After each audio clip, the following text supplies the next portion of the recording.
So if your MetaTrader5 backtest tells you that you're making money, but when you put it on a live account you actually lose some, it is lying to you, and in this video I'm going to explain to you how. Welcome to a new video. In this one we're going to go over all the mistakes that you can make when backtesting in MetaTrader5 and how the backtest that you have may be lying to you. If you want to check out all the work we do at tradersmarket.io, there's going to be a link in the description to all the trading tools we develop. So let's get into this. So let's see what happened here. Let's say you had a 73% win rate in your backtest.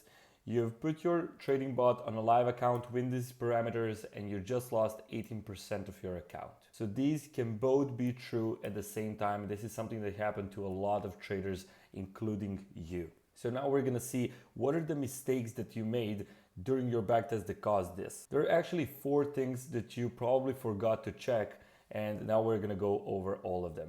First of all, and the mistake number 1 is that MT5's default modeling is not good, and it is just a simulation of price. It is not the actual price that went through history, it is just a simulation. And let me show you how you can see that. So right here we are now in MetaTrader5, and if you open the strategy tester right here under the modeling, you're gonna see a couple of options. The first option is the one that will most probably be the default for you, and that is every tick. This does not mean it is actually providing you with valid ticks.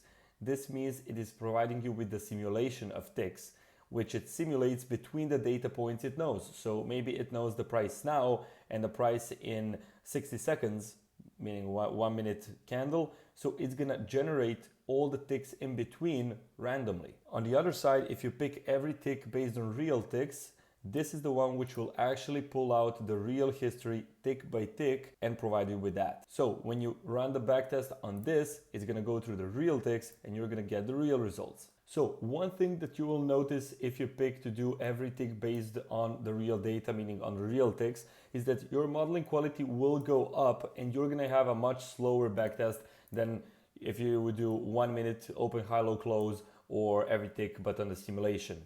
So this is something that you need to, pay with your time, but you're gonna get a much more realistic backtest, and it is absolutely worth it.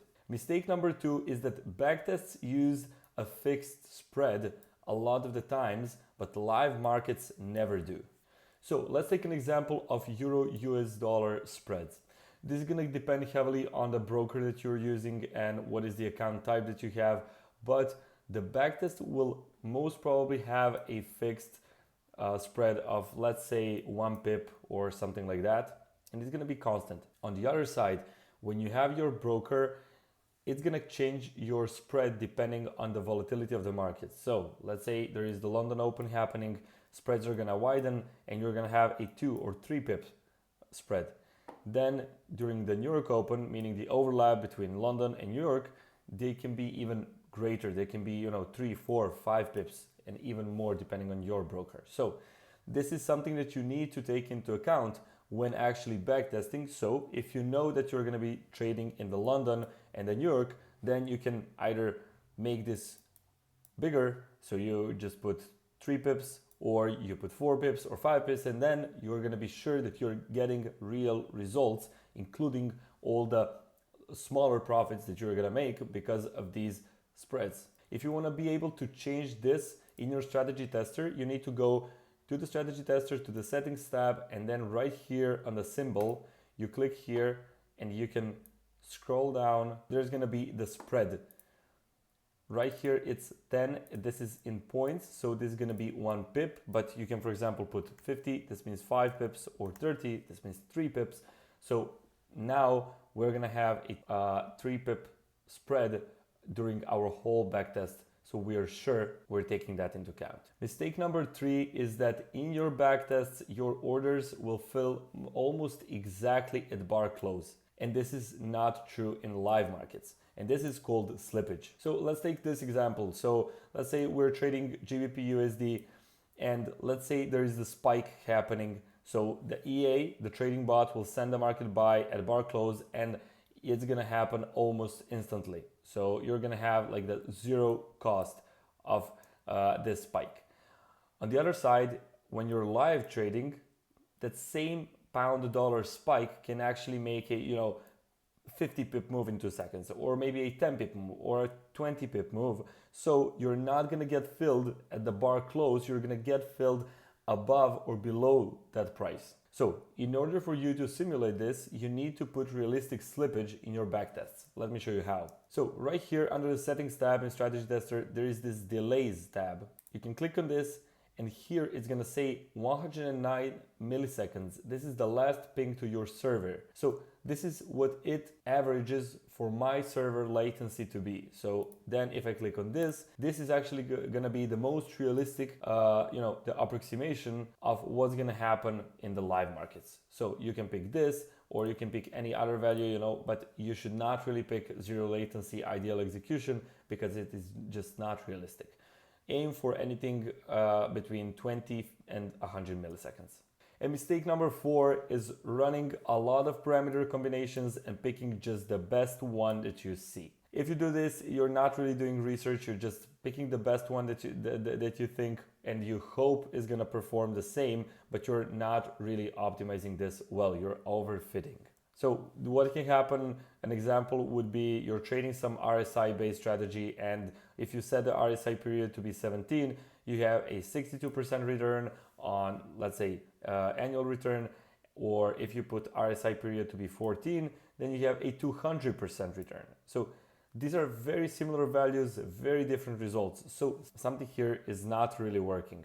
And this is the common problem that happens a lot of the times. People overfit when they are actually backtesting and optimizing their trading bots or even their manual strategies. We're going to make a completely separate video on what is the exact way to optimize your strategies, like the best way and the most consistent way for future profits. One thing that I like to say is that if your backtest looks perfect, that's actually a warning sign. So it should have some drawdown, it should have some good and bad days, good and bad trade, like winning and losing trades. So it should look like a normal strategy. If it looks too perfect, that is actually a warning sign. Now, what a trustworthy backtest actually looks like and how you can know that you're actually doing a good job backtesting.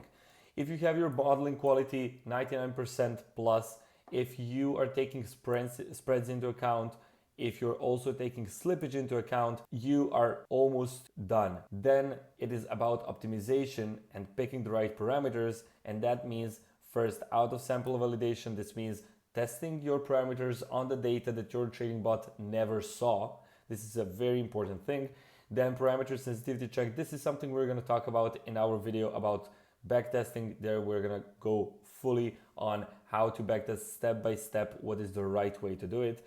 And as I said, like visible drawdown periods, like it is fine to see drawdowns in your backtests. Like if your backtest looks too perfect, then it's probably a bad backtest. So that would be it for this video. If you want to learn more about MT5 and automation in general, there is the free masterclass we had.